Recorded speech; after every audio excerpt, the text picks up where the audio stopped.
Joining me now to bring their insights and analysis are Maleki, former senior official at the U.S. Treasury, and Trita Parsi, Executive Vice President at the Quincy Institute, responsible for statecraft. So, Miyad, I want to start with you and talk about sanctions because you helped design sanctions against Iran when you were at Treasury. What can Treasury actually do now that it hasn't done after years of sanctions besides go after China, Turkey, Iraq, other buyers of Iran's oil? No, thanks for the great question. And thanks for having me and also your guest, Trita.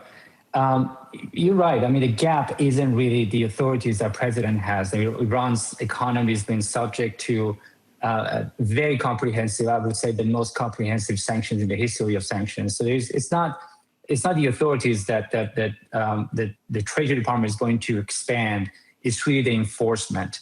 I would say we're at maximum designation capacity, but this is not maximum pressure. And I think what President Trump and Secretary Bessent are really focusing on right now is really focusing on the oil ecosystem. Remember, Iran managed to move a lot of oil out of the Strait of Hormuz before the blockade and when the blockade was put on pause. So that oil is available to buyers in China and elsewhere. So yes, there would be some probably pressure on small, medium-sized teapot refiners in China who are purchasing Iranian oil. That'll put more pressure on Iran's revenue generation, but also the banks and exchange houses that allowing Iranian regime to repatriate some of those revenue and get access to foreign currency. So there's an enforcement that we're going to see happening right now. There's specific authorities that Treasury Department has to put pressure on banks in UAE, in China, and elsewhere to really cut off the regime's access to also formal financial system indirectly that they have maintained through some of these exchange houses. So it's more of an enforcement posture, not really an expansion of existing authorities. And just very quickly, I think it's also the diplomatic pressure that I think we're seeing Secretary Bessent really putting on Iran through cases such as UAE cutting off ties with Iran economically. You probably are seeing some more information sharing that is happening between the Gulf nations and the US and elsewhere.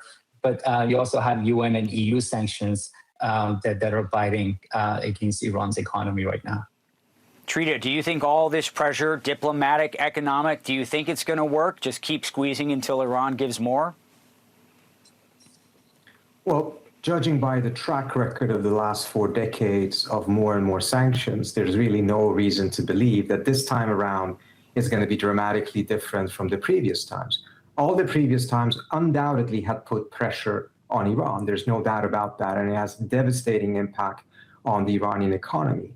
It has not, however, translated into the Iranians giving up, capitulating, or surrendering as Trump wants them to do right now, or even necessarily becoming more flexible in the negotiations. Oftentimes, what the Iranians have done when faced with this type of a pressure, particularly if it's stinging, is to counter-escalate. And that's the story we've seen for the last couple of years in particular. And the risk here is, of course, that if there isn't a diplomatic path combined with this, that the Iranians believe then their perception will be that the U.S. is doing this in order to force the surrender. And that's when they will lash out, as they have done in the last couple of months. And their targets will be countries in the region or other slightly outside of the region. So I think this is a very dangerous gamble. I can understand the frustration of the administration in terms of some of the challenges in the negotiations, but putting all of their eggs in this basket is the same thing that was done 4 months ago when the blockade of the blockade was put in place. And then the administration was promised that the Iranian economy would collapse within 13 days. And here we are 4 or 5 months later, and it still hasn't happened. So, Miyad, if the pressure is upped and the enforcement is upped, how can you target the regime without inflicting enormous cost and potentially suffering for ordinary Iranians? Well, just very quickly, the challenge that the regime is facing today is that if they want to escalate, that escalation is going to have to run through the Gulf states, Iran's neighboring countries, meaning if they want to put pressure on the U.S., they're going to have to target, as Trita correctly said, the regional partners, their regional partners and our regional partners, such as in UAE, Oman, and elsewhere. And what that really means, that's going to translate into more diplomatic isolation and economic pressure on the regime itself. So they're having this challenge of how they can escalate in a way that they won't end up facing a situation that they're facing with UAE right now, where they get 80% of their foreign currency.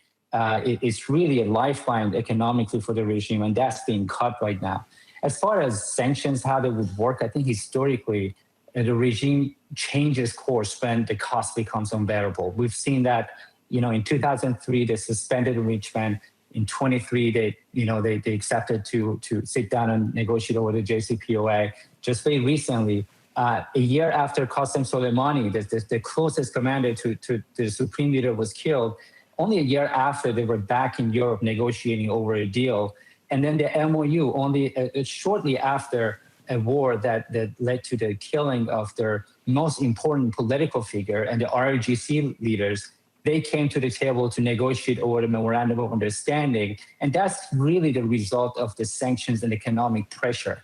The most threat the strongest threat to the regime's survival is really internal, it's domestic. And they understand that's the clock that is kicking. And at some point, they're going to have to deal with the situation they're in economically. So I think, once again, if there is an opening, they're going to come to negotiate. But the obstacle to a deal right now isn't the pressure wouldn't work. It's really dynamics internal to Iran. The regime in Iran really needs to sell this package as a win domestically. They have the core supporters that they have radicalized for years.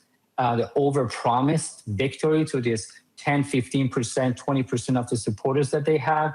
And they ended up facing a major defeat. Layers and layers of the RGC leaders, the supreme leader dead, the nuclear program damaged. U.S. Israeli fighters just flying all over the country without any air defense. So they also have the domestic challenge right now that they're facing, that they need to sell this as a win.